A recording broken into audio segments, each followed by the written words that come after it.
తిన్నావా? మూతి తుడుచుకోలేదు. ఏం తిన్నావు? పప్పా? పప్పు తినలే. ఎవరు పెట్టారు?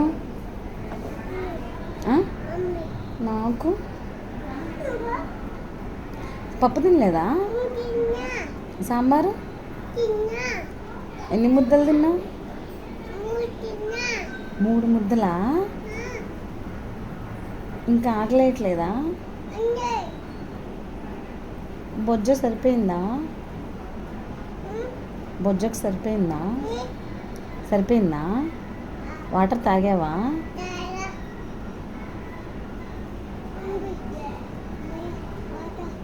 పో. బాయ్. పోలేదా? అటు వెళ్ళి ఇటు వెళ్ళు.